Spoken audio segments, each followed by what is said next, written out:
Morning, folks. It's a Saturday morning. I don't have any cool reviews to bring you or new gear that I want to showcase. I've just been working on music this week, so I thought we'd have a Saturday morning coffee and synth session, and I can sort of tell you what I've been doing this week and what all this nonsense is all about.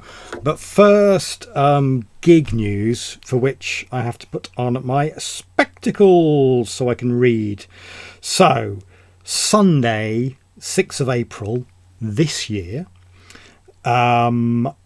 there's a gig called Patched. That's at the Green Room of Epic Studios. That's Magdalen Street, just down from Anglia Square. if you're from Norwich, you'll know where that is. Who's playing? Molten Modular is playing. Wow, amazing Molten Modular. He's playing a Vector in Hilbert Space. That's one of the offshoots of Norwich Synth Club. They're playing Hardwired. Very cool. He's playing, if you like your Boards of Canada style music, will dig that. And Chris Adante and Craig Billingham, who actually are the organisers of the gig. They set it all up, and they're going to do some modular synth craziness. So that is Sunday, 6th of April, 4:30 to 7 p.m. So it's like a late afternoon thing. So go and have your Sunday dinner and then get down to Epic Studios. Tickets are free. It's free. You don't need to pay to come in. Lovely. Now I've got some more other gig news. I'll do EMOM in April. I'll do that as a sort of a test session for that Sunday afternoon gig.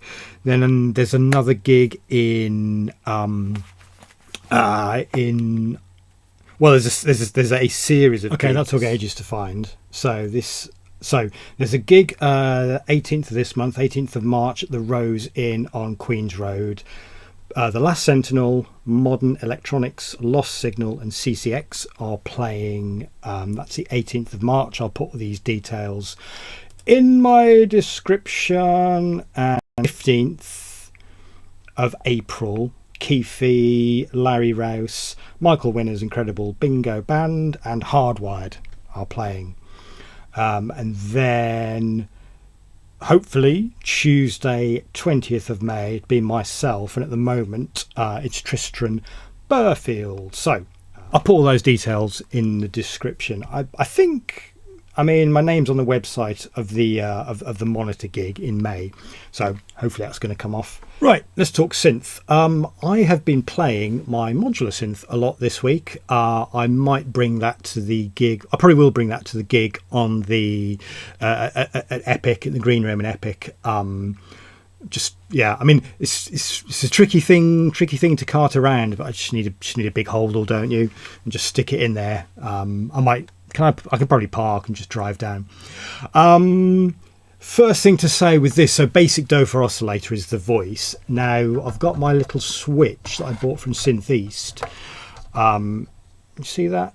Like tiny little switch. This is cool because then I've got this patched as either my sawtooth or my triangle wave. Sawtooth, and I can switch that and have a nice triangle wave.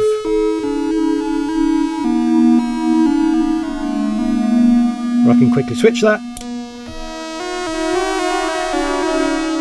So that's cool. What's going on here? This is a pencil case with a couple of contact mics that I put inside. We can see that. About the most simple build you can do. I've modified this with a spring. This is going into my envelope follower, and let me just remind myself, the envelope output is going into the exponential FM input of the oscillator, which, what does that mean? I don't know, but it means I can do this kind of thing.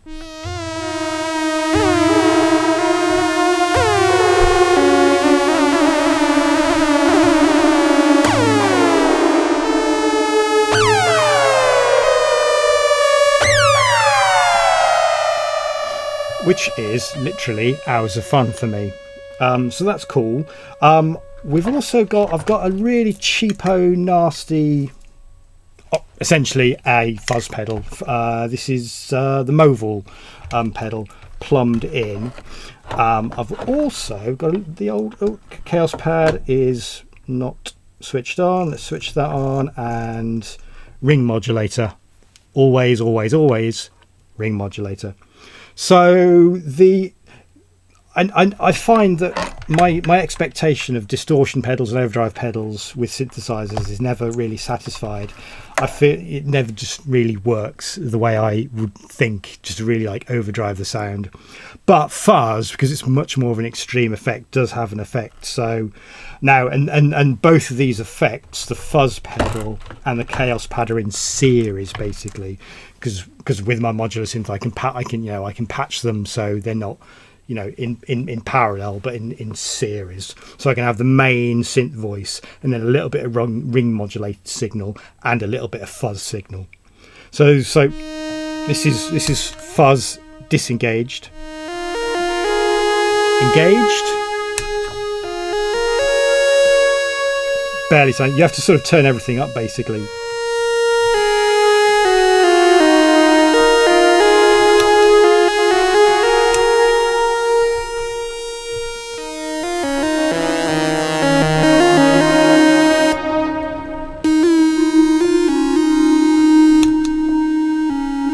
With a triangle wave, I think it just makes it sound just a bit more.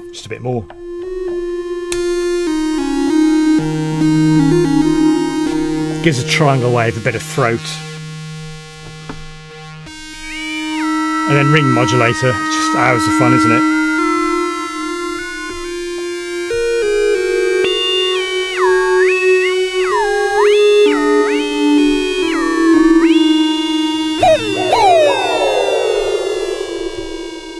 Literally, we'll never get tired of that.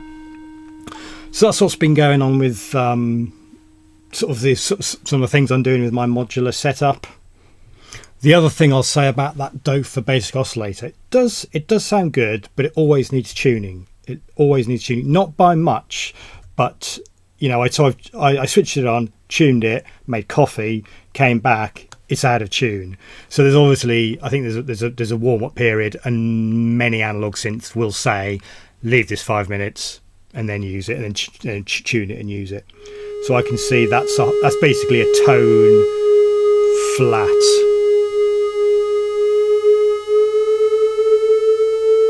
Right. So I'm just running a tuner in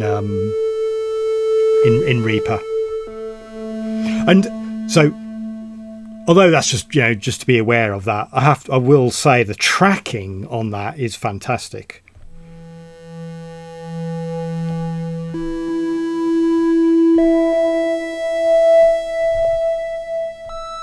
Yeah, you know, so over the octaves, the tracking of the oscillator is fabulous. But yeah, I will need to remind myself, tune the oscillator before I use it. And also with my modular synth, that's a sort of mono synth territory, and polyphony and modular and control voltage is a tricky proposition. You'd have to sort of make an absolutely enormous system to get any kind of, you know, polyphony. So if you want to do some nice pads, we've got the JU06A, like the Juno flavoured version of the boutique range from Roland. Simplicity, that's the great thing about this. Although it will work as a preset synth, if I press this button here that says manual, basically is how it's set up there is how it sounds like. And I basically have never used it as a preset synth. It's like, that's what I'm seeing, great, that's the sound I'm going to get. So it's obviously the different octaves of the oscillators, the oscillator types.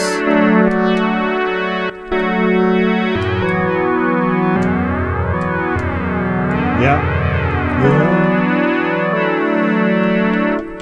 Nice envelope.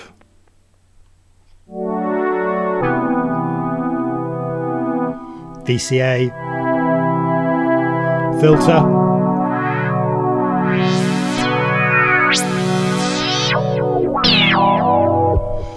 And with all these boutique synths, because you've got very little, like physically these sliders are tiny, but there's a lot of variation within like a couple of millimeters.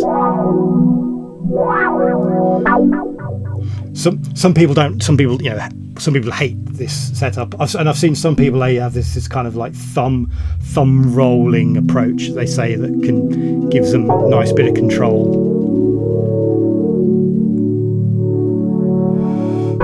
Chorus 1, no chorus. Chorus 2, the classic Juno chorus, delay on, delay off. But what's nice with this, set your LFO rate fairly low and then send your LFO to your oscillator.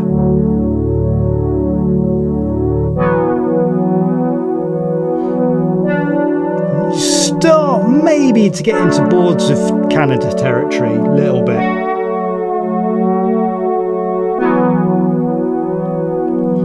And especially if you track that onto tape, yeah, that could get you somewhere close to a sort of boards of Canada-ish kind of sound. And obviously, great for pads because that's 4 voices. So yeah, this is probably going to become my de facto pad synth. Although obviously, we'll do leads. It's just a case of setting up your envelope and your filter for the sound that you want. Probably give a fair go at bass as well. Although obviously you've got your SH101 or SH01A for your bass territory. There are arpeggiator and all sort of sequencer things going on. I haven't explored that, but yeah, that's what I'm basically using that as a pad synth. I wanted to add an ARP line to the track I've been working on, and for me, there's no better synth for ARPs than the good old Pro1. This just sounds flipping brilliant.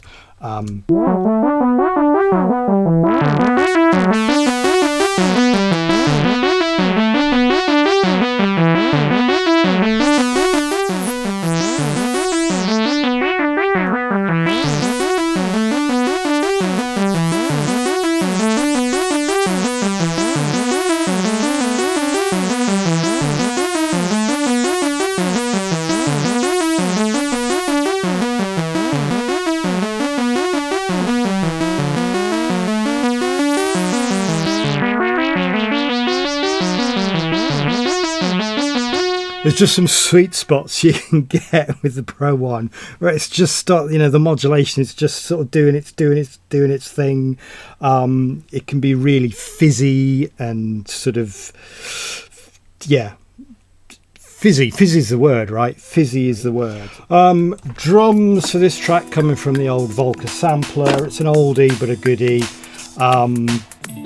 It's impossible to get samples on this. This is the original version without the USB. My strategy here is I've loaded this up. What's on there is on there. Embrace the limitations. That's what I say. And there's a bit of guitar, like about the most simple guitar it's possible to track. This is a G&L